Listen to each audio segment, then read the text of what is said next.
Aguardando aqui a mensagem do Teams.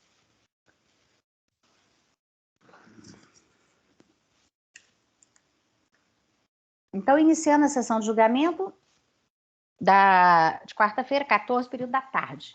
Eu gostaria de voltar, então, no processo que eu quis ver vista de mesa, o item 12 da pauta, do doutor Matheus. Eu folhei o processo, olhei tudo e vi o seguinte: realmente eu consigo comprovar, Matheus, aquela parte que você está admitindo, só naquilo, né, que eu observei, que cabia a observação.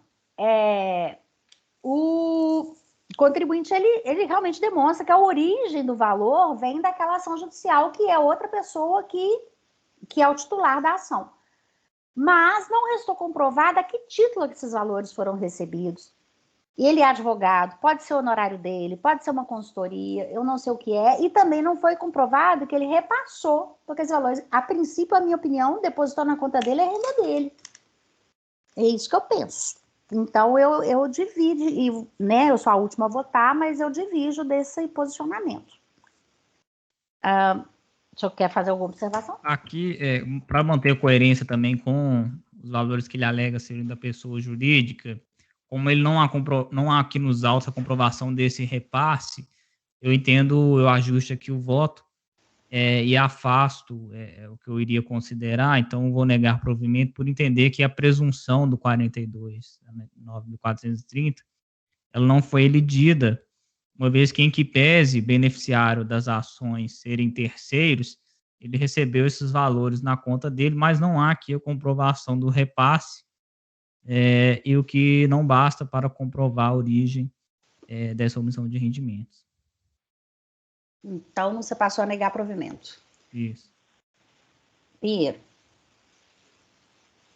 Eu acompanho, por afastar a prejudicial de decadência e negar provimento, é isso? Isso. Ok. Acompanho. Raide? Acompanho. Então, acordo os membros por unanimidade de votos rejeitar a prejudicial de decadência e, no mérito, negar provimento ao recurso voluntário. Então, item 12, julgado agora no início da tarde. O outro ainda, Pinheiro, eu vou aguardar um pouquinho, tá? Eu não tive retorno ainda do Mário. Vamos aqui para a pauta de hoje à tarde. Processo...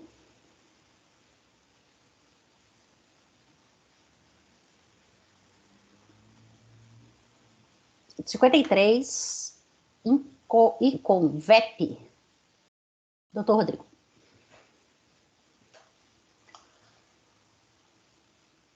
Abrindo aqui.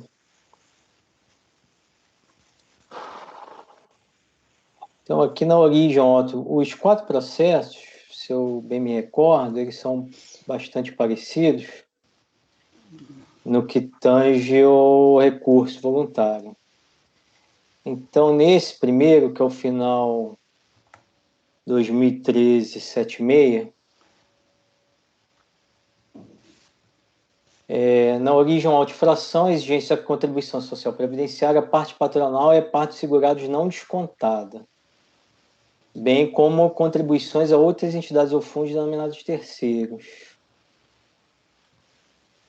Então, de acordo com a nota fiscal, a empresa foi excluída do Simples, e aí já durante a auditoria, o responsável pela empresa solicitou que a empresa Marluvas, né, fosse considerada responsável solidária. Aí a fiscalização pontuou que somente a solidariedade se expressamente prevista em lei, que não foi utilizado o Instituto da Solidariedade, fez algumas considerações sobre a GFIP declaradas indevidamente como optante pelo Simples, a empresa não descontou do contribuinte individual, foram omitidos segurados nas GFIP declaradas. Na impugnação, assim bem como no recurso, que praticamente repete a impugnação, a autuada alegou que foram firmados. Basicamente, ela tenta trazer ao polo passivo a tomadora dos serviços dela, dizendo que o próprio contrato de prestação de serviços era inválido, né? Então, a autuada alegou que foram firmados contratos com a empresa Marluvas, a quem prestava serviço com exclusividade, que a rescisão do contrato seja a interrupção imediata das atividades, que a Marluvas deve ser a empresa demandada, que tem interesse fato gerador, que os empregados da Iconvep, né, que é a recorrente, exerciam seu trabalho em prol da Marluvas, que não podia honrar seus compromissos, que vem requerendo judicialmente a Marluvas recolhimentos, não detém patrimônio, que terceirizou, que essa Marluvas terceirizou a atividade, fazendo com que a impugnante contratasse empregados, mas que os empregados estavam submetidos àquela empresa. O lançamento foi julgado procedente, né, porque não tinha elemento suficiente para atribuição da responsabilidade tributária. E no recurso voluntário, basicamente, a recorrente repete as alegações da impugnação.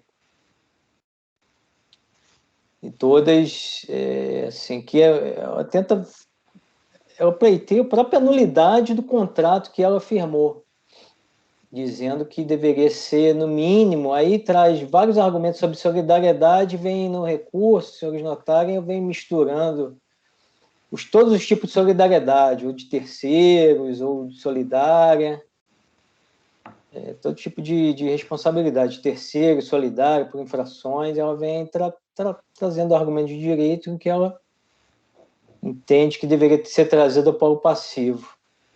Aí passou ao voto, com esse do recurso e da sujeição passiva. Da leitura do recurso voluntário, se verifica que a recorrente não contesta a falta de declaração e recolhimento das contribuições, surgindo somente quanto à sujeição passiva. Alega que prestava serviço à empresa Marluvas, mas que esta terceirização era ilegal, portanto nula, vez que os empregados estavam na realidade submetidos à tomadora. Por essa razão, requer que a responsabilidade pelo débito seja imputada a Marluvas. Considerando que tais argumentos são os mesmos trazidos quando da impugnação, adota-se as razões da decisão recorrida, que eu transcrevo aí, comparo no 57, parágrafo 3º do RICARF. Então, a DRJ vem tratando bem sobre a questão da responsabilidade, que é perfeitamente possível que a autoridade atribua a responsabilidade, mas no presente caso a fiscalização analisou a situação, decidiu manter a responsabilidade tributária da empresa autuada, formalmente empregadora. Não existe nos autos qualquer elemento apto a atribuir-se a responsabilidade tributária a Marluvas. A autuada alega que a prestação de serviço desse mediante conluio que não recolhe as contribuições descontadas pela impossibilidade imposta nas condições de contrato, mas que tais argumentos não podem ser acolhidos, embora falte elementos a tanto, ainda que se possa considerar conluio, a autuada teria tomado parte de tal procedimento, desenvolveu serviços, sendo reprovável a tentativa de virar os autos, trazendo tal arguição nesse momento para se eximir de sua responsabilidade. E aí manter a autuação. Aí só trago uma observação para reiterar a decisão de piso, que a recorrente não traz qualquer comprovação acerca do alegado, ela só alega e fala referência ao próprio contrato, que o contrato, juntados ao processo, acabam reforçando, só os contratos reforçam a acusação fiscal, porque prevêem exclusiva responsabilidade dessa prestadora no gerenciamento da mão de obra. E aí só observa também que se ela realmente, durante a ação fiscal, tivesse trazido os argumentos, poderia ter tido a possibilidade da fiscalização redirecionar, mas ela não trouxe nada, nem durante a fiscalização, somente alegou, né, assim como fez na defesa. Por isso eu conheço do recurso e nego o provimento. Deixei aberto o microfone. Pinheiro.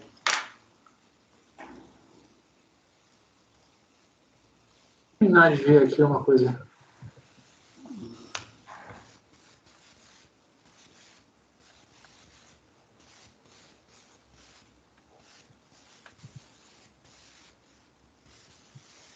Acompanhe o relator. Acompanhe. Raide. Acompanho. Andréa. Por unanimidade, negar provimento ao recurso. 54. Os outros, eu acho que ela traz as mesmas questões, só abrir aqui para confirmar. O 54, aqui é a parte do segurado, retida e não recolhida, né? Então teve até apropriação indébita. E acaba que os argumentos acabam sendo os mesmos e a decisão também. Pinheiro? Acompanho o relator, já que nada se altera. Acompanho. André? Por unanimidade, negar provimento. O 55. O 55 é a obrigação acessória de falta de apresentação dos livros e documentos. A empresa não apresentou livro registro de empregados, livro caixa, livro diário solicitados. Então, também os argumentos são os mesmos. Eu copio a decisão de piso, transcrevo aí porque trata, mas acabo também acrescentando que, mesmo que ela não fosse responsável, eventualmente não fosse responsável pelo recolhimento das contribuições, ainda assim seria cabível a multa, porque a infração é falta de apresentação dos livros. Só faço essa observação ao final. Certinho. Pinheiro? Acompanho. Matheus? Acompanho. Raíde? André? André? Acompanho. Também está com delay no seu áudio. Acho que está falhando. E aqui também. Então, por unanimidade de votos, negar provimento. E o último, 56? O último são dois, o CFL 77 o último, 78. doutor Rodrigo, no 55, talvez o senhor tenha que adaptar a ementa, porque ela não é muito pertinente a esse caso concreto. Depois o senhor dê uma verificada lá para adaptar. Obrigado. Tá, aquela primeira parte da ementa. Eu acrescento a infração específica eu vou deixar a parte da ementa, porque acaba sendo relacionado aos argumentos que ele traz no recurso, e acrescento em relação à infração específica da apresentação dos livros.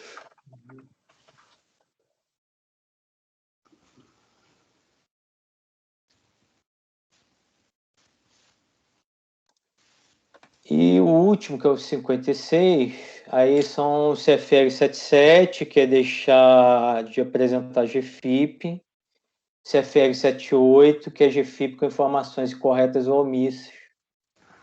E aí os argumentos da decorrente são os mesmos, decisão de piso é idêntica. Eu só não faço as observações finais, transcrevo também a decisão de piso, não faço as observações finais em relação ao recolhimento das contribuições, porque elas não se aplicam, acaba sendo reflexo, e nem da obrigação acessória, porque também é reflexo. Então, só transcrevo a decisão de piso, que já trata adequadamente o assunto, ao meu ver.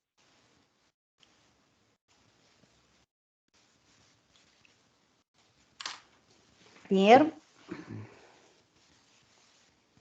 E aí vou fazer com essa observação aí também do Dr. Pinheiro, fazer referência a cumprimento da obrigação.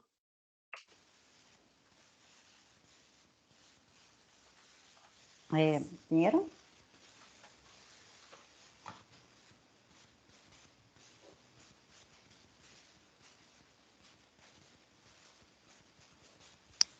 Pinheiro?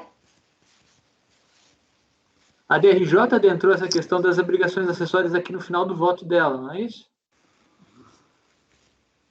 Então, deixa eu me recordar aqui. Porque daí nem precisa eu acho que nesse aqui talvez nem precise, porque o argumento, ela só acabou tratando... Só trata disso, tá. Ok, então eu acompanho. Matheus? Acompanho. Acompanho. André? Acompanho.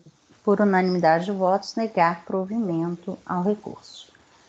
Aí agora os processos aí da doutor Raide, na sequência.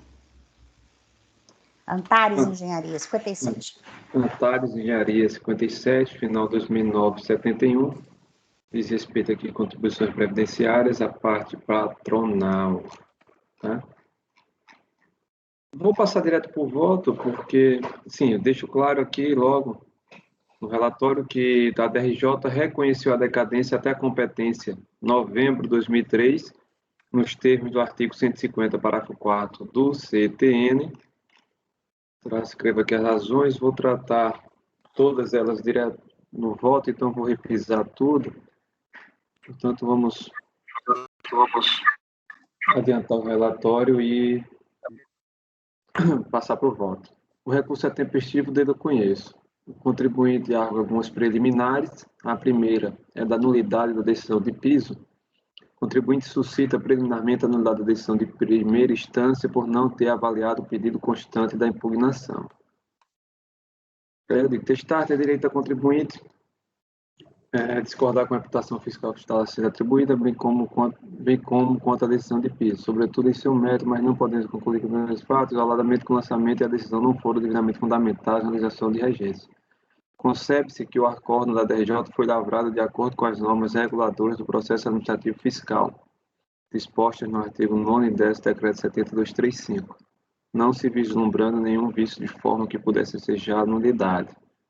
Aí transcreva aqui também o artigo 59 do Decreto 7235, que fala também das nulidades, e digo, ademais, contrariamente ao que alega a contribuinte, observamos que os argumentos constantes da impugnação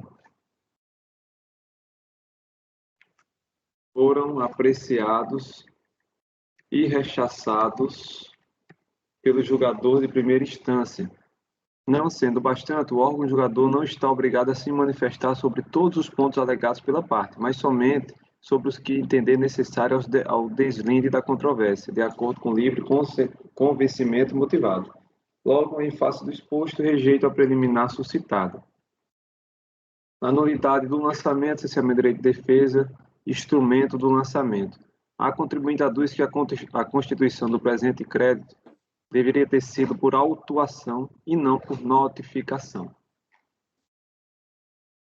Eu aqui cito aquela questão que eu sempre trago, do artigo 142 e tal. E digo, frise-se, com o advento da Lei 11.457, que criou a Receita Federal do Brasil, além das competências atribuídas pela legislação vigente à Secretaria da Receita Federal, coube também à Secretaria da Receita Federal do Brasil as competências anteriormente atribuídas à Secretaria da Receita Previdenciária. Custos, procedimentos e arrecadação e cobrança passaram a ser os mesmos, em conformidade com o parágrafo 7 do artigo 33, disposto no dispositivo retromencionado. Transcreva aqui. Especificamente em relação ao argumento da modalidade do instrumento do lançamento, ressalto que o auto de infração pode reunir atos jurídicos diferentes, que se sujeitam a regimes jurídicos diversos, como o lançamento de tributo, propriamente dito, o ato de aplicação de sanções e o ato de intimação do autuado. Portanto, embora o auto de infração não seja propriamente o lançamento, este pode conter o lançamento do tributo nos moldes do artigo 9º, Decreto 7235, já citado. Ao lavrar o auto de infração, a autoridade fiscal está constituindo o crédito tributário que deixou de ser pago pelo contribuinte e também proferido o ato de aplicação da penalidade pecuniária. Além do mais, assim como a legislação encimada, os termos do artigo 33 da 8212 segue a mesma linha ao estipular as modalidades de lançamento, sem conquanto estabelecer benefício de ordem, ou seja notificação, autuação, enfim. Dito isto, quanto ao argumento do desatendimento da norma previdenciária, verifica-se claramente que a fiscalização observou criteriosamente as normas vigentes. Portanto, não há que se falar em anulação do ato administrativo. Passando para o mérito. O primeiro tópico aqui é a alimentação sem registro no PAT.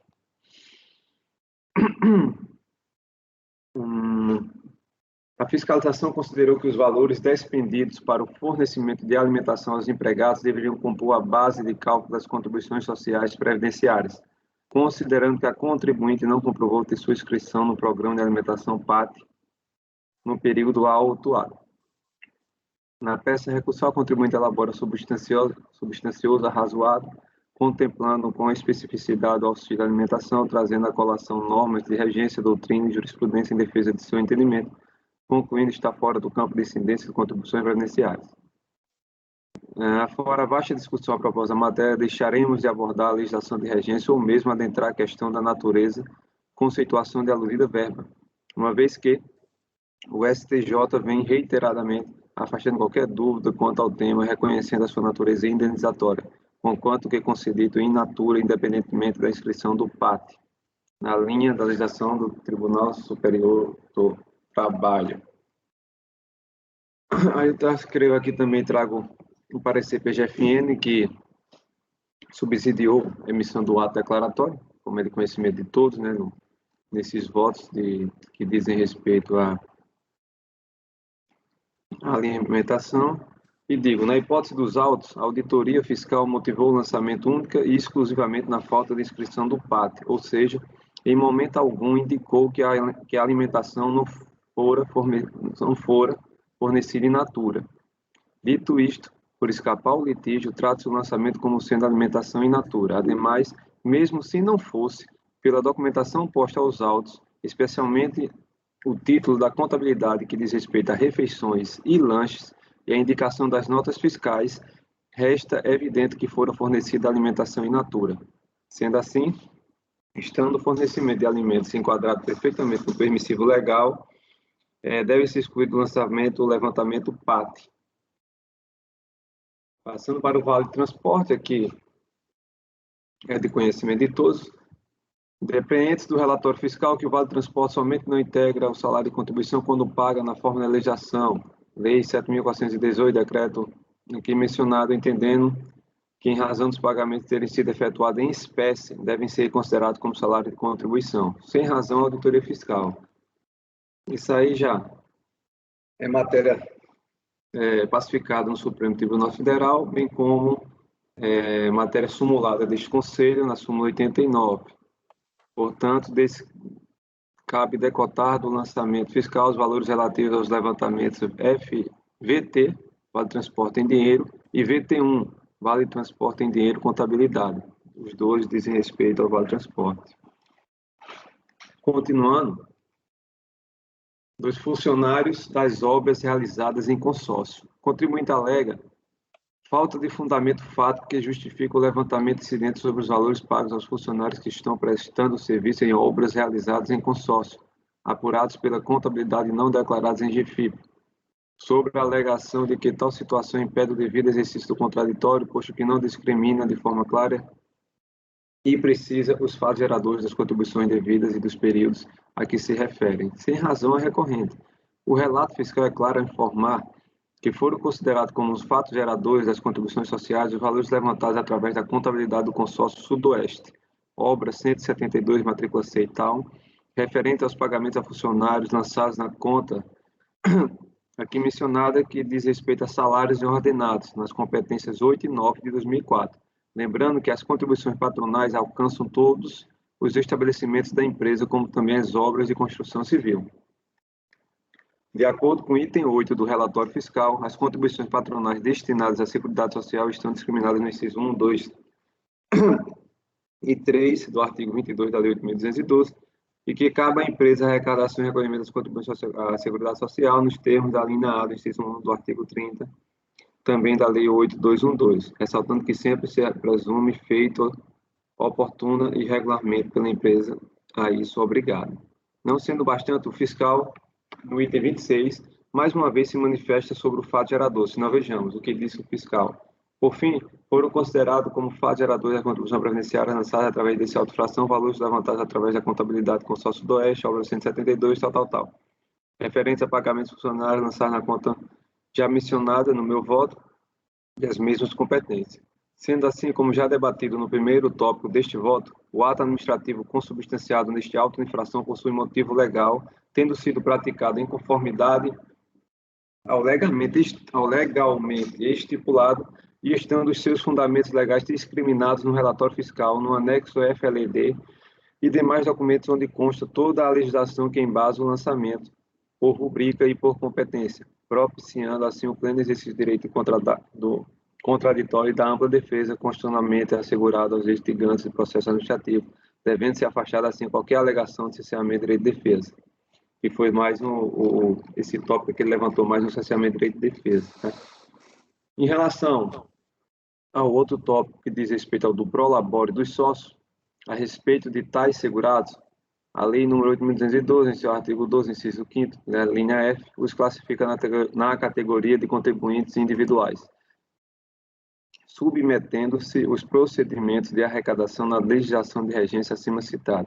No tocante à alegação de que há forte equívoco dos valores levantados a esse título, pois foram pagos em decorrência de serviços prestados por pessoas jurídicas, portanto, totalmente improcedentes, cabe frisar que referidos valores foram considerados remunerações dos sócios e apurados através da própria contabilidade da empresa, na rubrica prolabore, uma vez que a empresa, mesmo intimada, não apresentou relação nominal dos contribuintes individuais, e mesmo sendo concedida nova oportunidade de provar o alegado, ou seja, no contencioso, a empresa não junta aos autos qualquer documento capaz de alterar o presente lançamento, razão pela qual deve ser mantido na sua integralidade, neste tópico, obviamente.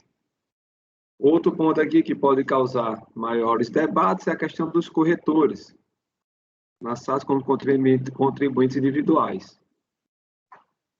Antes mesmo de adentrar o mérito da questão, cumpre trazer as bases dos dispositivos legais que regulamentam a matéria.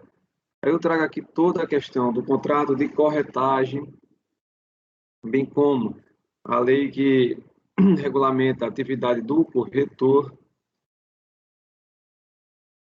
E digo, a fiscalização considerou os corretores como prestadores de serviço do consórcio, sendo a Royal contratante, que é a outra parte do consórcio, por existir contrato particular de corretagem de imóveis e, relativamente à forma de pagamento, existia uma simulação ao transferir esse ônus para os adquirentes dos imóveis.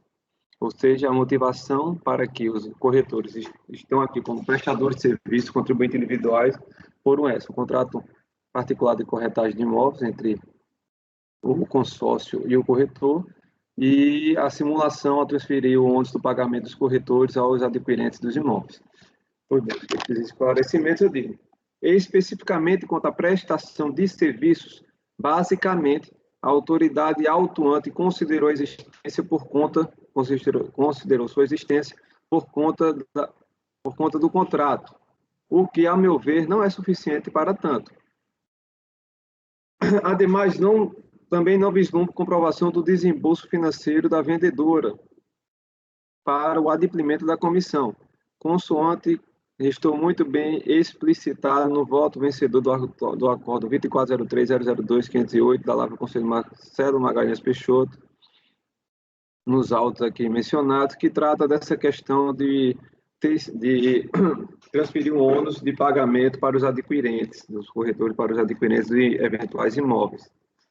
Por tais razões, restou demonstrado que as comissões decorrentes da intermediação de venda realizadas por corretores imobiliários pelo sistema de co-corretagem, cuja atuação se dá em conjunto entre a empresa e corretores, não caracteriza rendimento de trabalho decorrente de prestação de serviços dos corretores associados. Deixa aqui entre parênteses, como se fosse. Descabendo a incidência de contribuições sociais previdenciárias. Verifica-se que os corretores independentes trabalham com a recorrente pela forma de contrato de parceria, assumindo eles, de certo modo, os riscos do negócio, pois não serão remunerados ou terão reembolsadas suas despesas, caso não obtenham sucesso numa intermediação imobiliária. Ao contrário do que entende a fiscalização, entendo que, sendo o ônus do pagamento das comissões dos compradores, afaste-se, em definitivo, qualquer imputação da imobiliária como tomadora de serviços dos corretores. Ademais, o Supremo Tribunal de Justiça recentemente se pronunciou sobre a possibilidade da transferência ao consumidor, o que vem reforçar a tese da conduta lícita pela recorrente. Tá? Por fim, para eliminar quaisquer dúvidas, o legislador amildou recentemente a questão do vínculo entre o corretor e pessoa física e a imobiliária, ou seja, corretora, pessoa jurídica, quando alterou a Lei 6.530, que regulamenta especificamente a profissão do corretor de imóveis.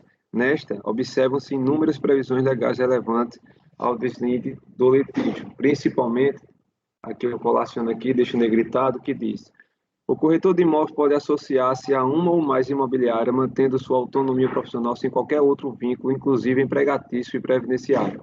Parágrafo 4º. O contrato de associação não implica troca de serviços, pagamentos ou remunerações entre a imobiliária e o corretor de imóveis associado. Ora, a lei específica do corretor de imóveis ratifica o comando do Código Civil, explicitando ainda mais a norma.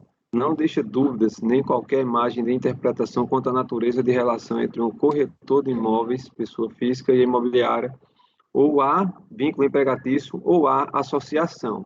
Melhor dizendo, o corretor pessoa física pode se associar a uma imobiliária para fins de determinado empreendimento ou negociação, configurando-se o contrato de associação. Não há, nessa hipótese, prestação de serviço de um a outro, nem pagamento ou remuneração.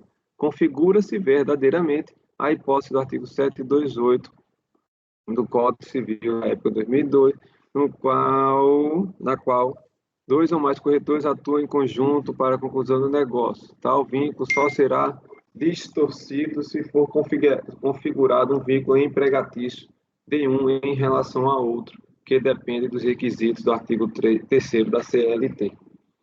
No caso concreto, a autoridade lançadora não apontou vínculo empregatício.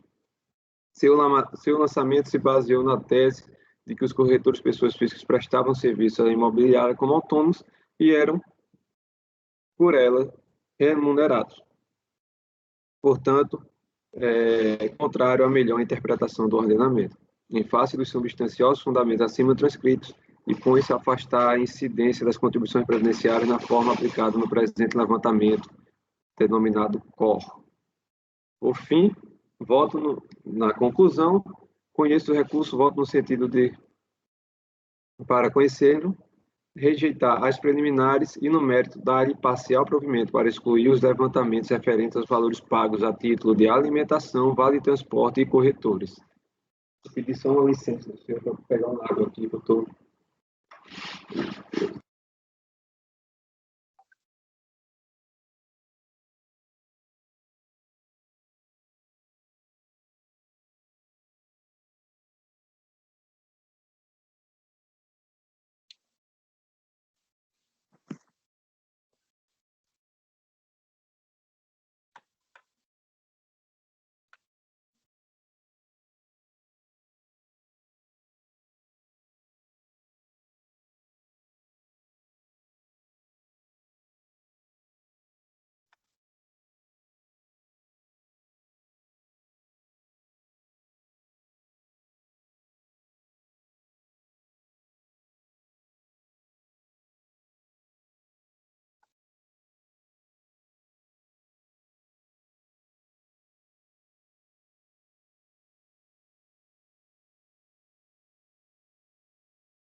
Voltei.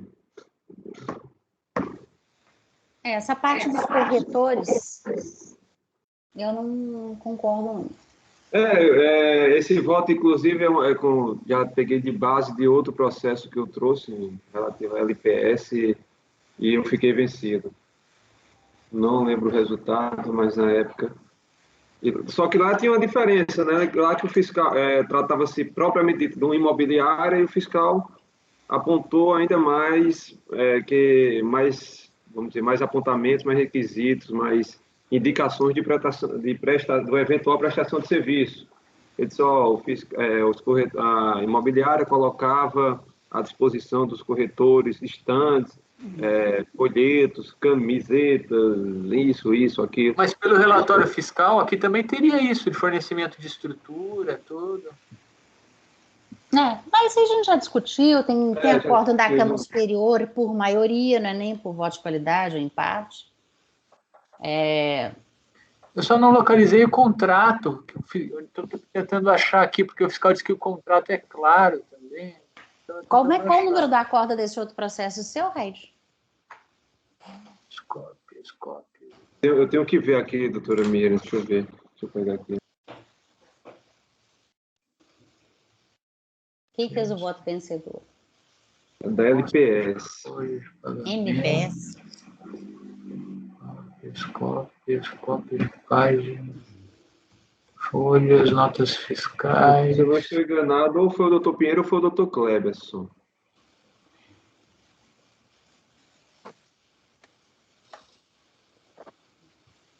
Mas eu vejo agora e já digo.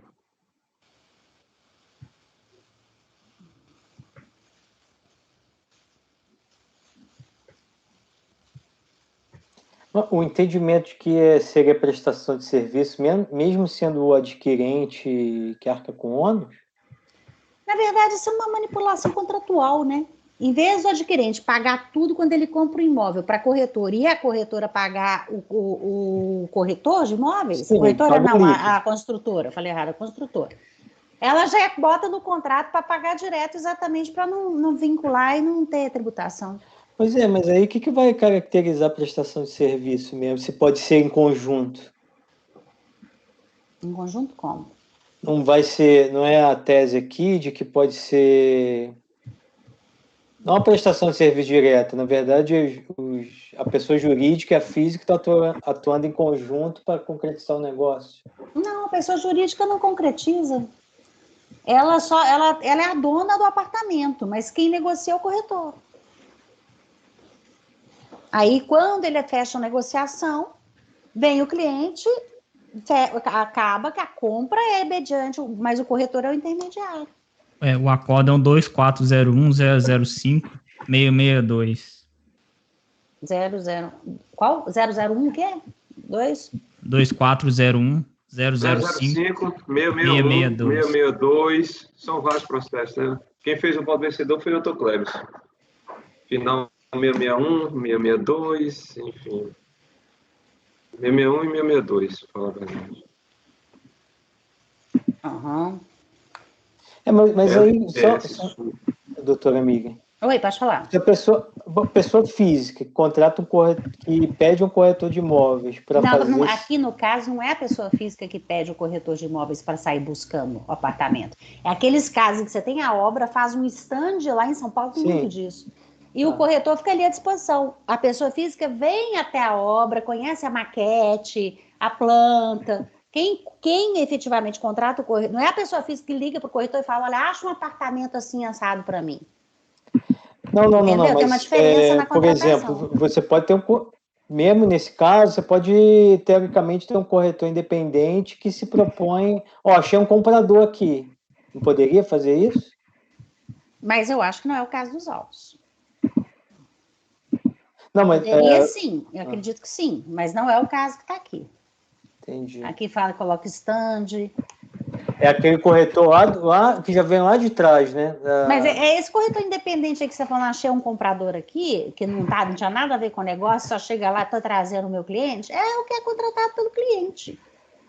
Acha um apartamento assim, ele sabe que aquele cliente tem interesse, ele acha, apesar dele não estar contratado pela construtora para fazer a venda, ele fala, olha, mas eu tenho um cliente, entendeu? Aí quem contratou foi o cliente, e não a construtora. Nesse caso concreto... Doutor Rodrigo, aí no caso, no entendimento, né, da doutora Mira, entendimento vencedor, nesse caso que o senhor indicou aí, nesse caso concreto, caberia à empresa o ônus da prova de comprovar que aquele corretor não é contratado dela, ou foi um corretor autônomo, enfim, né? Que fica difícil também, não é fácil. O relatório fiscal aqui, ele fala, os corretores sempre utilizaram toda a estrutura física, material, orientação da Royal, seguindo orientações, normas da empresa, valendo-se do nome e credibilidade da contratante, conforme o contrato firmado prevê. Entendi. Então, vai ser mais do caso concreto, né? Porque possível não ser prestação seria, né? Só que eu não achei o contrato aqui, é muito documento. Eu lembro que no outro caso, até o uniforme os corretores usavam, né? Eles ficavam no stand usando até o uniforme da empresa. Normalmente é assim, quando você tem stand lá abaixo da obra, né?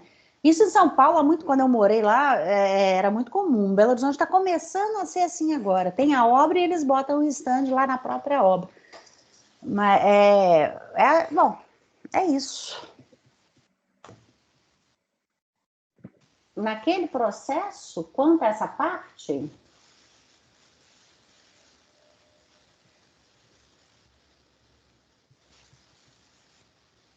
sobre a corretagem, votaram por negar Cleberson, Andréia, Francisco Ricardo, Pinheiro, Matheus e Miriam. Então, foi só a Raide que dava. Foi, porque vencido. Então foi 7-1. 7. Foi a Alemanha e o Brasil. Bom, já estou antecipando aqui. Podemos julgar, Pinheiro? Eu queria achar o contrato para ter uma noção. Esse não é o contrato com Antares Royal, é? É o contrato Antares com as partes Antares e Royal? Sei não. Não, eu acho que o contrato Antares e Royal é o contrato do consórcio. Tá. Estou procurando o outro, então. Termos de extrato.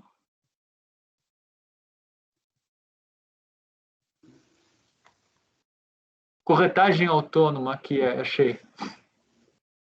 Folha 573, para quem tiver interesse.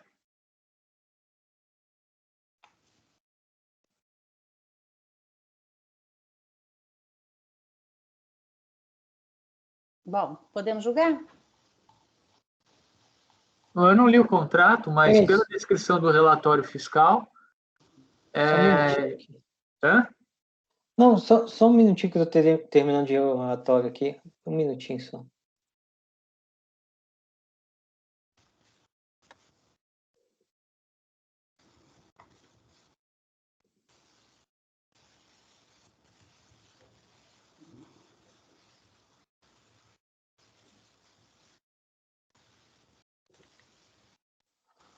Ok.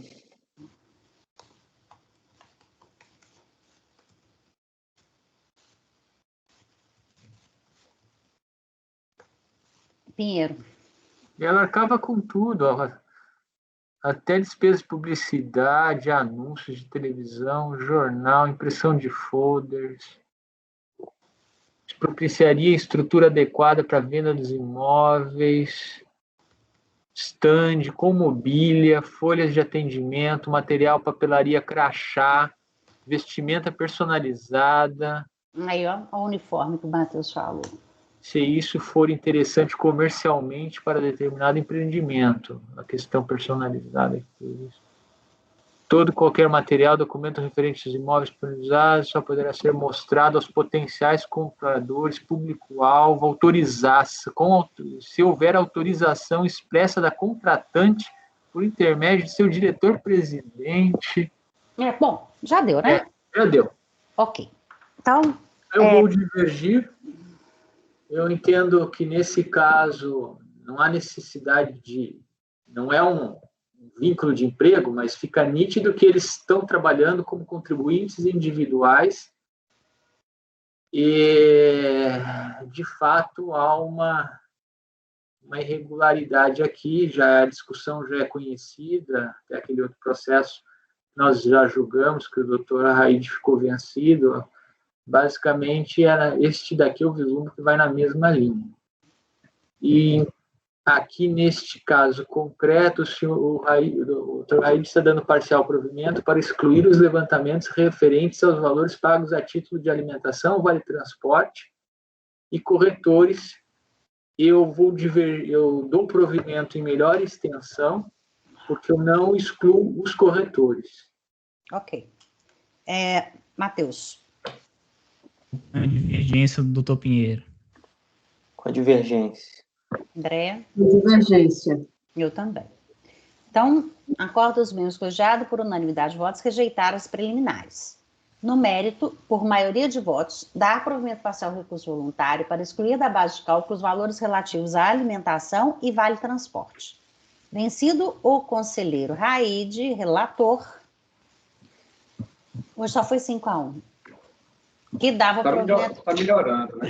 parcial ao recurso voluntário em maior extensão, para excluir da base de cálculo também os valores pagos a corretores, designado para... Hein, Rodrigo? Posso fazer? Pode. Eu. Já pego do Kleberson aí. Mas é diferente, aproveitar, né? aproveitar e dar uma lida melhor. Ok. Então, o conselheiro Rodrigo. Presidente, Oi. já iremos iniciar a transmissão ao vivo. Ah, de novo? Isso. Vai ser até o final, assim? Não, Tá, ok. até as 4 horas. Beleza. Ok, então vamos lá. O próximo, 58.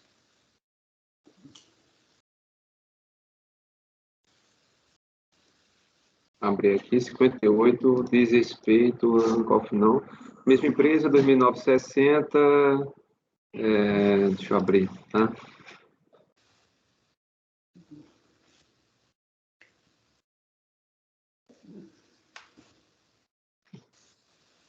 Aqui diz respeito às contribuições relativas à parte dos segurados, tá?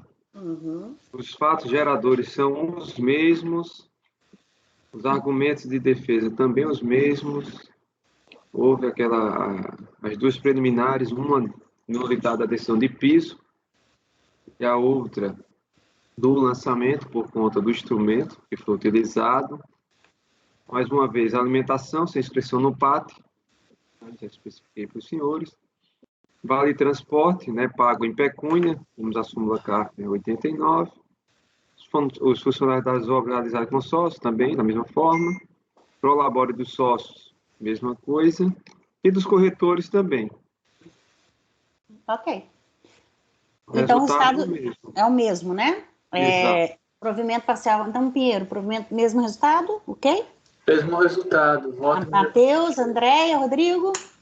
E Rodrigo faz o voto vencedor, certo? Perfeito. Ok, igualzinho. 58 igual ao item 57. 59. Agora 59, final 2009 e 15. Deixa eu abrir. Terceiros. Terceiros não tem contribuinte individual, né? Perfeito. Terceiros, não tem contribuinte individual. Não tem por unanimidade.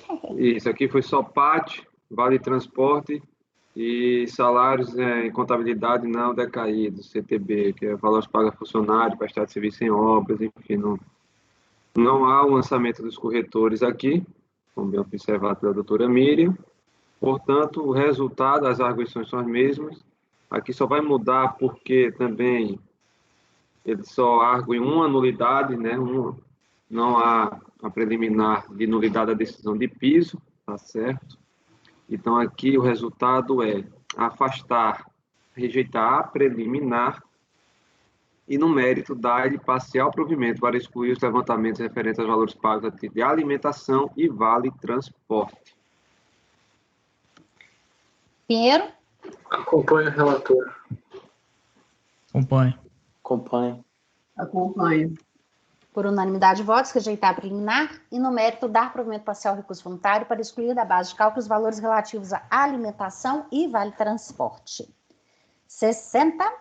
Item 60, obrigação acessória, deixar de preparar folha de pagamento. Deixa eu abrir aqui.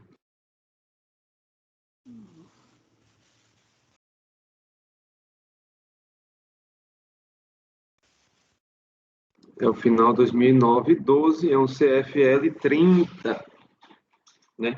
Deixar de preparar a folha de pagamento conforme estabelecido. A defesa dele aqui, eu transcrevo meu relatório, a defendente apresentou impugnação tempestiva, ele repite as alegações, né, da impugnação, tanto o relatório de decisão de piso, que ele diz, o lançamento acessório se confunde com o mérito do principal, razão pela qual reitero os termos das justificativas apresentadas em resignação do auto de infração número tal. Isso aqui é o argumento do contribuinte. Eu digo, primeiro, passando para o voto, o recurso tempestivo dele conheço. Primeiramente, não há preliminar, passa direto para o mérito. Primeiramente, é preciso esclarecer que as conclusões acerca dos argumentos de defesa, uma vez que reitera, confrontados com os fatos na razão do relatório fiscal do auto de infração, foram devidamente enfrentados quando a análise dos recursos voluntários apresentados nos processos que tratam dos lançamentos das obrigações principais, julgado nesta mesma sessão. Acrescente-se ainda o fato de que, no tipo de autuação ora em análise, o valor da penalidade é fixo, no caso do CFL 30, não podendo ser fracionado nem sofrer alteração em função do número de ocorrências ou de competências envolvidas. Assim, basta que a empresa deixe de apresentar apenas um dos documentos da persuasão, apenas uma das competências. Só tem que ajustar esse parágrafo aqui que eu peguei do outro CFL, então não é apresentar um documento, mas deixar uma irregularidade na folha, que é motivo suficiente para manter a autuação. Aí eu digo, pois bem, os julgamentos do processo de obrigação principal na mesma sessão de julgamento, que se analisa o presente caso, tendo compreendido esta turma ordinária na presente por dar provimento parcial aos recursos voluntários apresentados no referido processo, mantendo parte dos fatos geradores que ensejaram o lançamento hora debatido, devendo ser mantida a multa aplicada. Diante disto, verificou-se que a autuada deixou de arrecadar, mediante desconto de remuneração, serviços dos fatos geradores, no mínimo, parte mantida no lançamento principal, sobre os serviços prestados por pessoas físicas e prolabore sócios. Eu quis dizer aqui que, mesmo que a minha tese fosse vencedora, ainda restava esses fatos geradores, né, que deixaram de ser colocado em folha de pagamento, né, de maneira correta. Aí eu cito aqui a legislação pertinente, que é o artigo 32, inciso 1 da Lei 8.212, segundo a fiscalização previdenciária, a recorrente deixou de preparar folhas de pagamento de remunerações pagas, acreditadas, asseguradas do seu serviço, de acordo com os padrões e normas estabelecidos no INSS. Dessa maneira, não tem por que o presente auto de infração ser anulado em virtude da ausência de vício formal na elaboração. Foi identificada a infração havendo subsunção desta ao dispositivo legal infringido. Os fundamentos legais da multa aplicada foram discriminados e aplicados de maneira adequada. Destaca-se que as obrigações acessórias são impostas ao sujeito passivo conforme de auxiliar e facilitar a ação fiscal. Por meio das obrigações acessórias, a fiscalização conseguirá verificar se a obrigação principal foi cumprida. Como é sabido, a obrigação acessória decorrente da legislação tributária e não apenas de lei em sentido estrito, conforme dispõe o artigo 113, parágrafo 2º do CTN, que é o que transcrevo. A legislação engloba as leis, os tratados e as convenções internacionais, os decretos e as normas complementares que versam no todo ou em parte sobre tributos, relações jurídicas e eles pertinentes, conforme dispõe o artigo 96 do CTN. Assim, isso aqui é mais para fundamentar ainda mais o voto e deixá-lo mais robusto, né?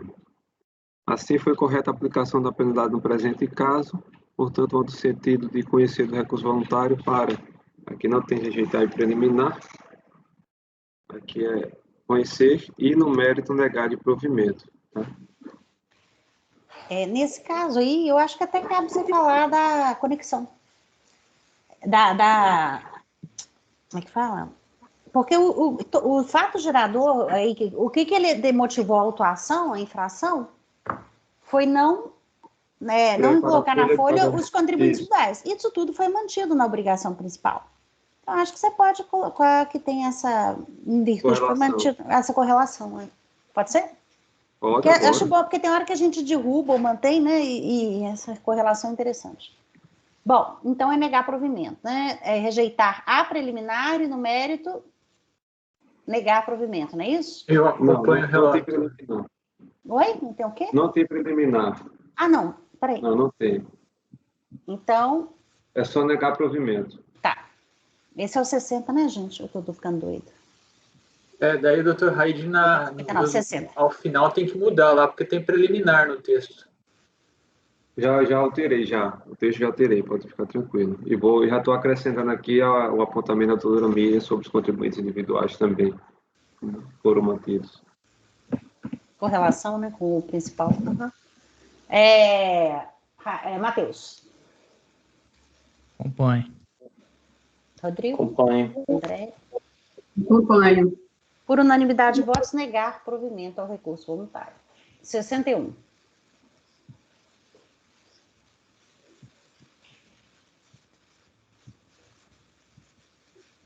Só terminar a votação rapidinho, 30 segundos.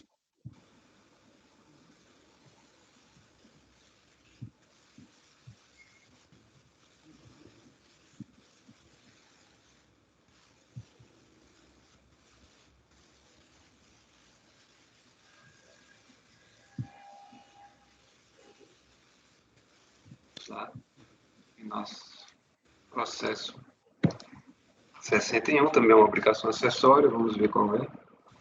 Final 2009-48, 2009-48, CFL 38, tá?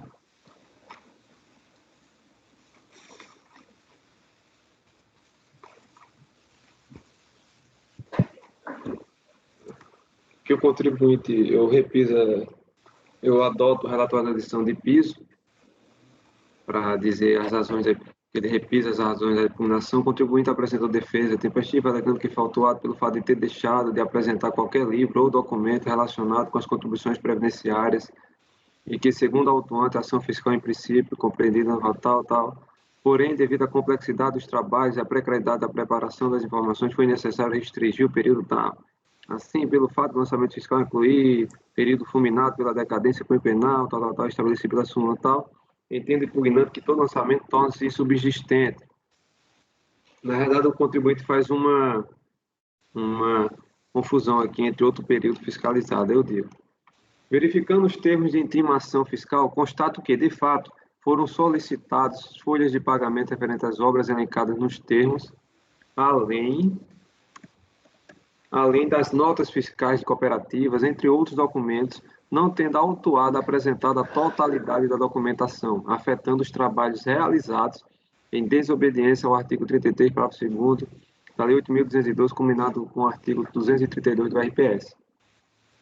Aí eu cito aqui tal artigo que fala da obrigação acessória, e digo: assim, de acordo com o parágrafo 2º do artigo 33 da citada lei, a empresa é obrigada a exibir todos os documentos e livros relacionados com as contribuições previdenciárias, ou seja, esta infração ocorre quando solicitada a documentação pela fiscalização e a empresa não a fornece ou a fornece incompleta, o que implicará na lavratura da IOA e a aplicação da multa prevista. Quanto à alegação sobre a decadência, eu digo, equivoca-se a recorrente.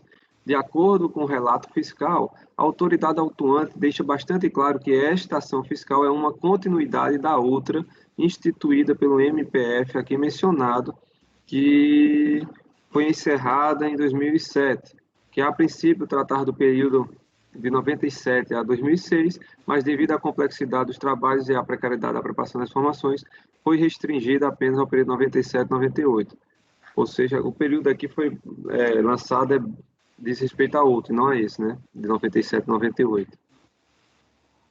Informa ainda o fiscal que o período da presente autuação é de janeiro de 2003 a dezembro de 2006. Portanto, improcedentes as alegações recorrentes quanto à eventual decadência da autuação, devendo, por conseguinte, ser o crédito ora lançado mantido em sua integralidade. Acrescenta ainda, isso aí é o parágrafo que eu usei da outra, que eu peguei desse aqui. Acrescente ainda que o fato de que, no tipo de autuação ora em análise, o valor da penalidade é fixo, não podendo ser fracionado nem sofrer alteração em função do número de ocorrências ou competências envolvidas. Assim, basta que a empresa deixe de apresentar apenas um dos documentos solicitados pela fiscalização e apenas uma competência não decadente para que reste configurada a infração em tela, aplicando-se a multa em seu valor total. Portanto, voto no sentido de conhecer do recurso voluntário e no mérito legal de provimento. A decadência aqui eu nem tratei como uma prejudicial, uma eventual preliminar, até porque eu só fiz mais um esclarecimento, que não foge completamente da motivação do lançamento, tá? Da autuação. Ok, Pinheiro. Há uma razão de impugnação? Ele não levantou essa preliminar? Ele diz que é decadente, mas citando um período que não é abrangente, não é período do lançamento em questão. O período é totalmente diferente, 97, 98. Só que argumento alheio ao processo. Alheio ao processo. Tá? Aí Tá. só mais Então, o senhor rebateu nesse sentido. Isso, a título de esclarecimento. Por isso a conclusão só de negar provimento. Acompanhe. Matheus? Acompanho. Acompanho. Andréia? Acompanho. Por unanimidade, negar provimento ao recurso voluntário. 62.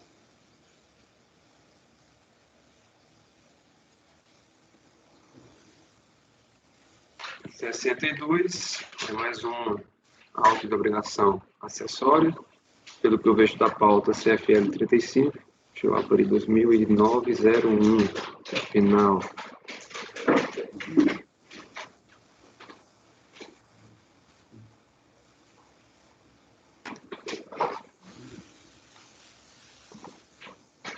Vamos lá, passando diretamente para as alegações da defesa. Mais uma vez, o contribuinte impetrou a defesa administrativa, alegando que o presente lançamento, ainda que considerado o prazo de 10 anos estabelecidos inconstitucionais no artigo 46, ainda estaria decaído após a edição da súmula vinculante número 8 do STF. Registra que a empresa só tomou conhecimento da existência do presente auto de infração através de terceiros, em 6 de 1 de 2009, quando se dirigiu à Receita Federal do Brasil e se deu por notificada em 12 de 1 de 2009, momento em que ocorreu a interrupção do prazo decadencial. Isso aqui é basicamente a alegação dela, não diz que respeito a esse caso, tá? Aí eu digo aqui, trato como mérito, eu digo, da obrigação acessória, conforme mencionado no relatório fiscal da infração, a empresa no período de 1 de 2003 a 12 de 2006, deixou de apresentar as informações contábeis e de folhas de pagamento em meio digital, conforme estabelecido pela legislação, como também não apresentou as informações solicitadas através do termo de intimação fiscal TIF 001. Aí eu trago aqui a legislação, que é o artigo 32, inciso 3, né, que fala do MANAD, do meio digital. Relativamente à multa propriamente dita, foi a mesma corretamente aplicada, baseada no que dispõe o artigo 92 e 102 da Lei 8.212, e os artigos 283, inciso 2, a linha B, e 773 do RPS, aprovado pelo decreto TAI e portarias. Quanto à alegação, mais uma vez, eu faço só trago a título só de esclarecimento. Quanto à alegação sobre decadência, mais uma vez equívocos é recorrente de acordo com o relatório fiscal. A autoridade aduana deixa bem bastante claro, o que eu digo aqui é o mesmo, né? A mesma fundamentação do processo anterior, né? Que para o contribuinte aqui diz que ele deixou de apresentar em relação aos períodos 97 e 98, que não foi o caso. O caso aqui, o período da presente atuação é janeiro de 2003 e dezembro de 2006. E da mesma forma, utilizo daquele parágrafo, do último parágrafo lá, que a multa é fixa, tá?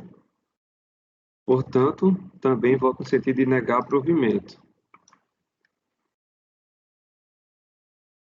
Acompanho o relator. Acompanho.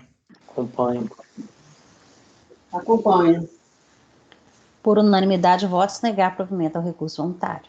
63. 63. Deixar de escriturar em títulos próprios, finais de 2009, 59. Deixa eu abrir aqui. CFL 34.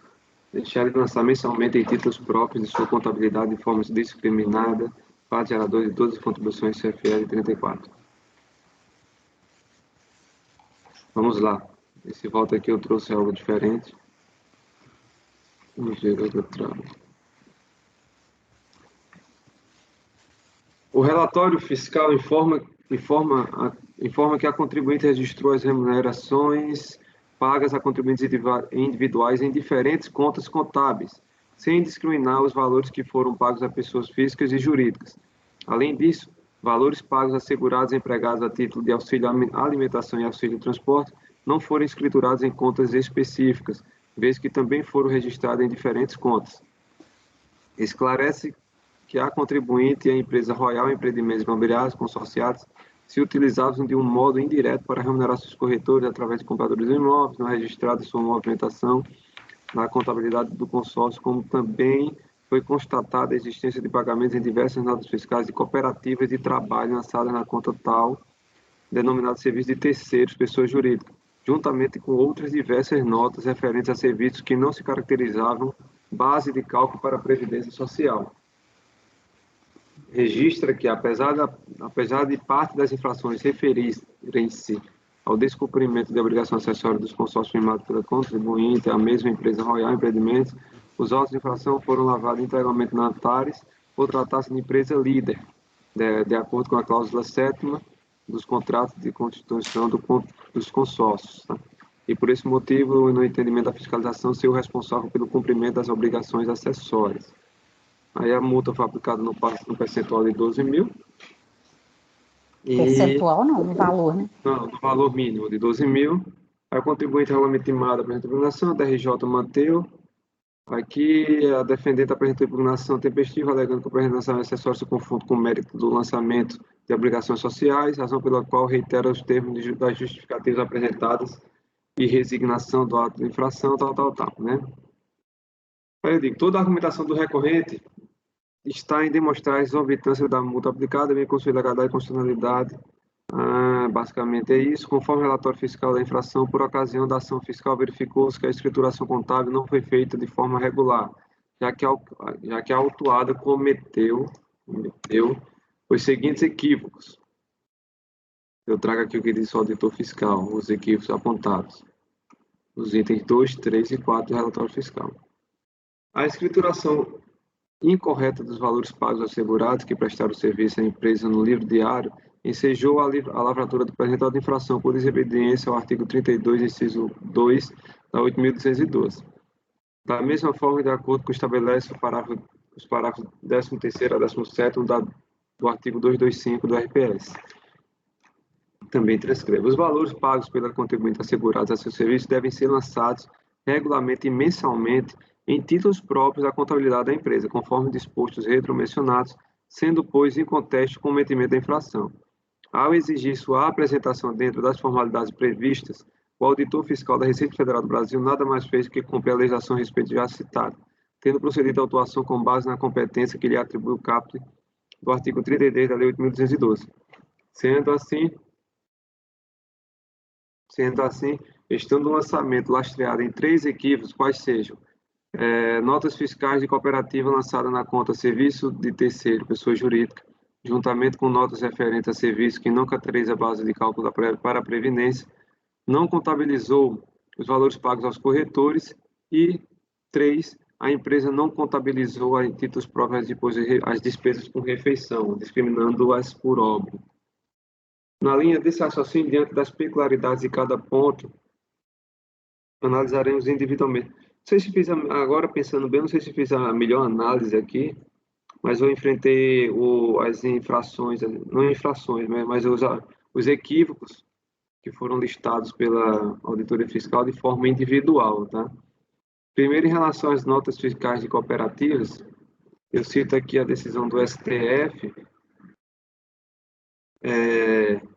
que diz que, como se vê, a disposição de lei que justifica o lançamento de contribuição previdenciária foi considerado um descompasso com o texto constitucional, portanto, sendo indevido, não sendo considerado salário de contribuição, pagamento de contribuição, os valores despendidos com cooperativas, também torna-se procedente e correlato o crédito tributário apurado no presente lançamento, né? Qual seja a eventual obrigação acessória. Os valores pagos aos corretores, para melhor compreensão da motivação do auto de lançamento da multa neste quesito, transcrevo o relatório fiscal da infração. Foi o item 3 que diz: constatamos também que a empresa não contabilizou na contabilidade dos consórcios os valores considerados como devidos por esta fiscalização aos corretores de imóveis responsáveis pela venda dos imóveis construídos em conjunto com a Royal Empreendimentos Limitada. As empresas se utilizavam de um indireto para remunerar seus corretores, qual seja através dos compradores do imóvel, não registrando a movimentação na sua contabilidade. Aí eu digo, agora eu sei por que eu fiz isso. Ver-se que a conduta irregular constatada é de não registrar os lançamentos referentes a eventuais contribuições. Contudo, tal motivação da autuação não me parece alinhar-se com a obrigação acessória exigida no inciso 2º do artigo 32 da Lei 8.212, cujo preceptivo é apontado pela fiscalização como infringido pela recorrente. Em sua redação, que eu já colecionei acima, não há necessidade, o dispositivo legal prevê que a empresa registre as bases de cálculos de contribuição previdenciária em contas individualizadas, separando-as dos demais lançamentos contábeis que não representam ou não guardam em relação aos fatos geradores, bem como identifica as contribuições descontadas dos segurados, as da empresa e os totais recolhidos. Antes de tudo, para configurar essa infração, deve haver uma contabilização, porém, em título impróprio, englobando na mesma conta lançamentos que são fato gerador de contribuição previdenciária e outros que não são. Em que pese a legislação previdenciária exigir que a escrituração atenda o princípio contábil do regime de competência, conforme inciso 1 e parágrafo 13º do artigo 225 do RPS, a ausência de formalidade extrínseca ou intrínseca, tal como escriturar sem cumprir princípios ou normas contábeis, em caso não registrar lançamentos, implica apresentar documento ou livro deficiente, com infringência do parágrafo 3º do artigo 33 da Lei 8.212, ou seja, outra infração, não essa em comento. Tá? Ainda que idêntico com o valor da penalidade, a capitulação da multa a ser aplicada também é diversa, porquanto prevista na linha J do inciso 2 do artigo 283 do RPS, e não aquela da linha A do mesmo inciso. De sorte, tal que a autoridade fiscal incorreu um erro na interpretação da regra matriz da incidência de penalidade no que tange ao seu critério material, na medida em que, ao identificar o descumprimento da obrigação acessória, fez a subsunção da conduta com dispositivo legal equivocado, o que resultou na aplicação da norma sancionatória também inapropriada. Uma vez empregada a legislação de forma distorcida nos termos expostos acima, o ato administrativo do lançamento revela vício intrínseco, de modo que sua validade somente seria possível por meio da edição do novo ato com conteúdo alterado. Destarte é ato inconvalidável, ainda que em tese possível de sua reedição, desde que observado o prazo legal, o prazo decadencial para o lançamento. Em vista disso, concluo pela insubsistência dessa motivação, por evidente afronta em inobservância aos preceitos 142 do CTN, caracterizando natureza de vício material, quanto a este aspecto da multa. E, por fim, houve também a outra fundamentação para a autuação, foi a questão da alimentação. Neste ponto específico, o julgamento dos processos de obrigação principal na mesma sessão de julgamento, em que se analisa o presente processo, foi compreendido por esta turma ordinária na presente por dar provimento parcial aos recursos voluntários apresentados nos referidos processos, excluindo, além de outros levantamentos, o levantamento, aqui eu depois vou ter que corrigir, já que não foi outros levantamentos, o levantamento específico quanto à alimentação. Dito isto, afastando o fundamento jurídico que sustentava a obrigação principal, torna-se também improcedente a motivação para a operação da obrigação acessória. Neste diapasão, concluímos pela improcedência da obrigação acessória, tendo em vista não prosperar nenhuma das motivações ensejadoras do mesmo. Portanto, voto no sentido de conhecer do recurso voluntário e no mérito da área de provimento. Sei se os senhores entenderam, mas aqui eu fiz essa análise porque a motivação desse lançamento foram essas três. A cooperativa tem a questão do STF, que afasta do caráter de contribuição. O ponto 2, que é o do corretor, que foi mantido, eu visualizei que houve um erro, um vício material na subsunção do fato à norma, já que esses valores não foram contabilizados, né? E sendo a infração outra, né, da não contabilização, e a alimentação foi afastada no auto de obrigação principal. Qual seria a infração? A infração qual? Você falou que a infração é outra. Não lançar na contabilidade. Não lançar, deixar de lançar. Qual que é essa, você sabe? Essa que eu digo aqui. O CFL?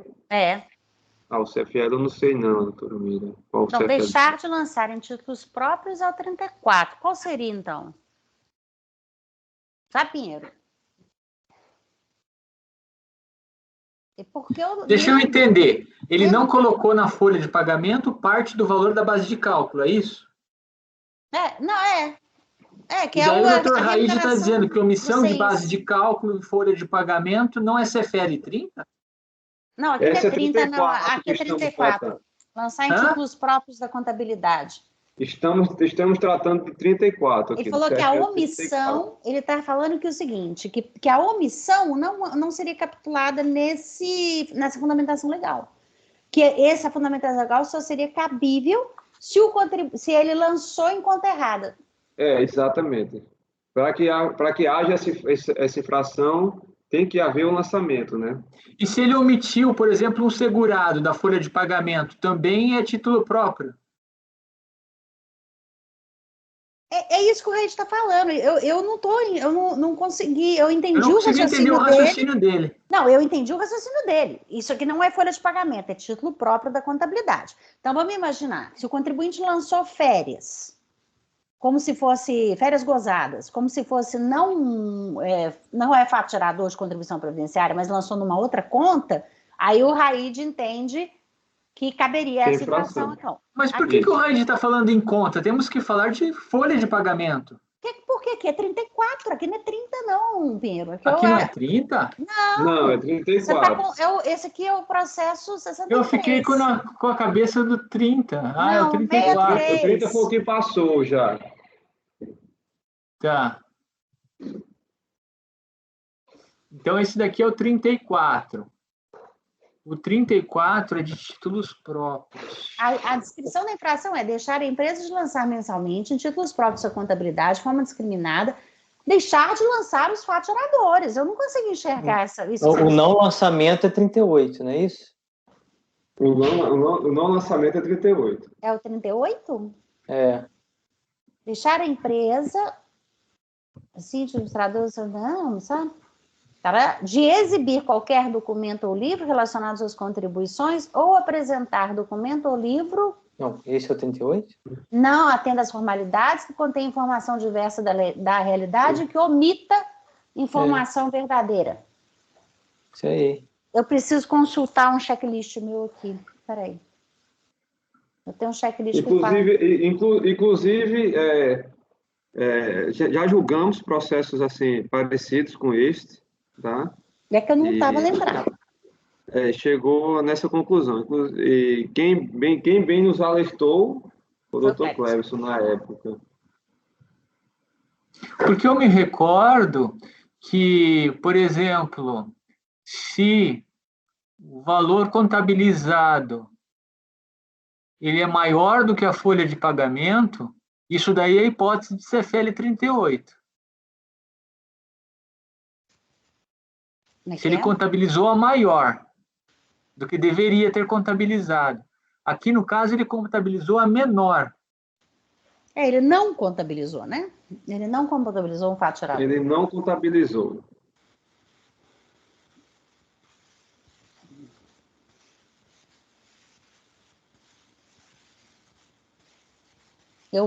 Eu preciso dar uma olhada, eu não lembro mais. É a CFL 38 mesmo. É 38? Se ele não contabilizou, é diferente de lançar em títulos próprios, não daria um bis in idem. É que da leitura exatamente, a empresa é obrigada a lançar os fatos geradores, que parece que estão no sul. Porque não teve contabilização. Ele não contabilizou esse fato gerador. E não foi, os sócios não entraram aí, não? Foram só os corretores? Só os corretores. O lançar em títulos próprios é quando ele lança numa conta que não consegue discriminar esses valores, uma conta global. Geralmente vem assim. Pelo menos nos casos que eu tratei.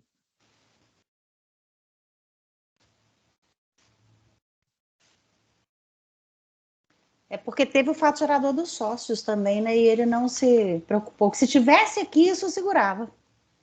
Ele não motivou os sócios. Bom, entendi.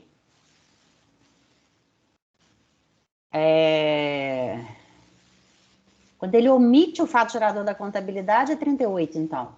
Não é isso? Isso. Tá, ok.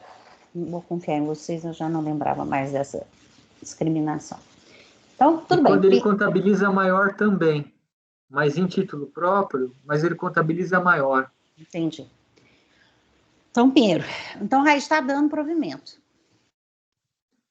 Pelo que falou o Dr. Raide, os fundamentos são apenas esses 3. Notas fiscais de cooperativa, valores pagos aos corretores e alimentação. Mas não que as notas fiscais de cooperativa também não tivesse que estar discriminada na contabilidade. A questão que tem, né? Ele pagou, tem que estar na contabilidade. Só que deixou de ser fato gerador, né? Mas daí não vai estar no título próprio de fato gerador. Tá certo. Não vai poder estar dentro de título próprio de fato gerador. Eu vou acompanhar o relator. Certo. Acompanho. André? Acompanho. Por unanimidade de votos, dar provimento ao recurso voluntário. Esse é o 63. 64 agora. É um 59, viu, Pieno? Só para te alertar.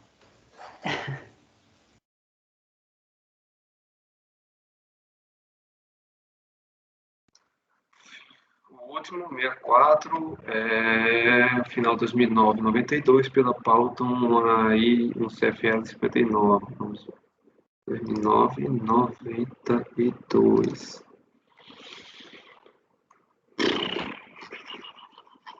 Deixa eu ver aqui, só para ter uma ideia rapidinho. Vou passar direto para o voto aqui. Primeiramente, ele argue uma preliminar, pela nulidade. Voto não, vou ler o relatório só na parte que diz respeito às arguições de defesa do contribuinte. Ele pugna preliminarmente pela nulidade da decisão de piso, por não ter o contribuinte sido intimada do resultado da diligência, ou seja, do relatório substituto, afrontando um amplo direito à defesa. Quanto ao mérito, afirma que os corretores autônomos não prestam serviço ao contribuinte, pelo contrário, são remunerados diretamente pelos clientes que propõem adquirir os imóveis. Pugnam que sejam reiterados argumentos expedidos no debicado e tal. Isso aqui são o relatório dele. Primeiro, quanto à nulidade, de não ter sido cientificado do resultado da diligência, eu trago aqui que, no presente caso, após a apresentação da impugnação, os autos foram baixados em diligência, cuja qual houve elaboração... Houve a elaboração de um relatório fiscal substitutivo. Bom, a folha aqui mencionada. No referido documento foi corrigido o lapso manifesto acerca do erro quanto ao fato gerador, cartão premiação, que tem lá essa indicação. Em que pese o lapso manifesto quanto à indicação do fato gerador do cartão premiação, na fundamentação dos fatos do relatório fiscal original, saliente-se que a infração foi clara e suficiente descrita no outro dispositivo legal e está corretamente apontado, além dos demais fatos geradores terem sido detalhadamente descritos. Assim, não obstante o lapso manifesto, que eu tratei só apenas como que realmente foi um lapso manifesto, isso não prejudicou o direito de defesa do contribuinte, da recorrente que justifica um decreto de nulidade da auto-infração.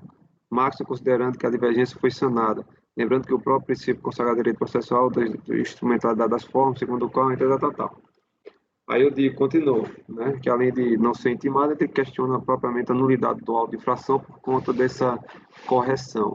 Aí eu digo, ademais, equivoca-se a contribuinte quanto à ausência de intimação do resultado da diligência, tendo em vista que, conforme o ofício de intimação, as folhas aqui mencionadas, bem como o AR 68, houve a devida ciência da contribuinte do teor do relatório fiscal substituto. Portanto, não há que se falar em eventual nulidade. E especificamente quanto à obrigação acessória, primeiramente é preciso esclarecer que as conclusões acerca dos argumentos de defesa dos valores corretores foram devidamente enfrentadas quando a análise dos recursos voluntários, Aí eu digo que o valor da penalidade aqui é fixo, por traço do CFL 59. Pois bem, os julgamentos dos processos da operação principal, na sessão de julgamento, foi mantido alguns fatos geradores. Igual, aqui basicamente o voto é igual aquele primeiro lá que foi mantido. Além dos corretores, foram mantidos esses aqui. O 30. Isso. Só que a obrigação acessória, o único que tem preliminar é este, né? Exato. Esse teve essa preliminar. É negar provimento, né? Rejeitar a preliminar e negar rejeitar provimento. a preliminar e negar provimento. Resumindo, é isso. Sem maiores delongas. Acompanhe o relator. Acompanhe. Acompanho. Acompanho. Por unanimidade de votos, rejeitar a preliminar e, no mérito, negar provimento ao recurso voluntário. Com isso, o que acontece, os itens 65 a 73 foram retirados de pauta. Então, a reunião, a sessão de julgamento de hoje à tarde, ela está encerrada. Vamos aproveitar o tempo e antecipar o julgamento de alguns processos que estão pautados para amanhã. Podemos fazer intervalo agora? Sim, claro. Calma, eu ia falar isso. Vamos fazer um intervalo, 10 a 15 minutos no máximo, e a gente volta e antecipa, ok? Por favor, Marco Antônio, parar a gravação.